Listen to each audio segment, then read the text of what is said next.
कछुआ और खरगोश की कहानी। बहुत समय पहले की बात है। एक घना जंगल था जहां कई जानवर साथ रहते थे। उनमें खरगोश अपनी तेज दौड़ के लिए मशहूर था और कछुआ अपनी धीमी गति के लिए जाना जाता था। खरगोश को अपनी फुर्ती पर बहुत घमंड था। वह अक्सर जंगल के दूसरे जानवरों को अपनी तेज चाल के किस्से सुनाया करता और उन्हें नीचा दिखाने में संकोच नहीं करता। एक दिन वो कछुए का मजाक उड़ाते हुए बोला। खरगोश बोला, अरे कछुए भाई, तुम्हें देखकर तो लगता है कि तुम अभी तक अपने घर भी नहीं पहुंचे होगे। जब से सुबह निकले थे। कछुआ शांत स्वभाव का था। वह मुस्कुराया और बोला, सच है, मैं धीरे चलता हूं, लेकिन कभी रुकता नहीं। धीरे धीरे ही सही, पर मैं अपनी मंजिल तक पहुंच ही जाता हूं। खरगोश को ये सुनकर हंसी आ गई। उसने व्यंग्य से कहा, क्या तुम मुझसे रेस लगाओगे? कछुए ने शांति से सिर हिलाया और कहा, जरूर, क्यों नहीं। जंगल के सारे जानवर इस अनोखी दौड़ को देखने के लिए जमा हो गए। सबको यकीन था कि खरगोश ही जीतेगा। कछुआ और खरगोश की दौड़ की शुरुआत हुई। खरगोश बिजली की तरह दौड़ा और कुछ ही समय में कछुए से खरगोश बहुत आगे निकल गया। रास्ते में एक पेड़ की छांव में बैठकर उसने सोचा, कछुआ तो अभी बहुत पीछे है, थोड़ा आराम कर लूं, तब भी जीत जाऊंगा।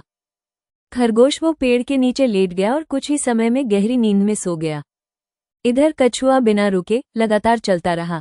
उसकी चाल धीमी जरूर थी, लेकिन उसका आत्मविश्वास और धैर्य मजबूत था। वह न थका, न डरा, न रुका।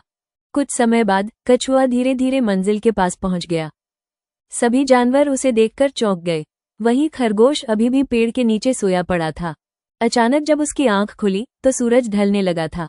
वह घबराकर दौड़ पड़ा, लेकिन जब वो अंत तक पहुंचा तब तक बहुत देर हो चुकी थी। कछुआ पहले ही जीत चुका था।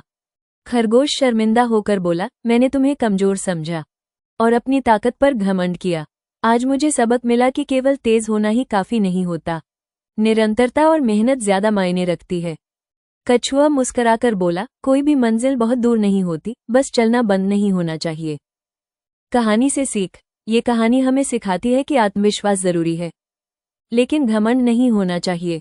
मेहनत, धैर्य और निरंतर प्रयास ही सफलता की कुंजी है। तेजी से ज्यादा जरूरी है कि हम कभी रुके नहीं और अपने लक्ष्य की ओर लगातार बढ़ते रहें। नया संदेश, आधुनिक रूपांतरण। आज की दुनिया में ये कहानी एक और बात सिखाती है। हर किसी की अपनी गति होती है। कोई जल्दी सफल होता है, कोई देर से, लेकिन दोनों में से कोई भी हारता नहीं जब तक वो रुके नहीं। सफलता का सफर एक दौड़ नहीं, बल्कि एक यात्रा है, जहां हर कदम मायने रखता है। गज्जा वीडियो कलोल को लाइक करे, कमेंट करे, शेयर करे और सब्सक्राइब करे। Thank you.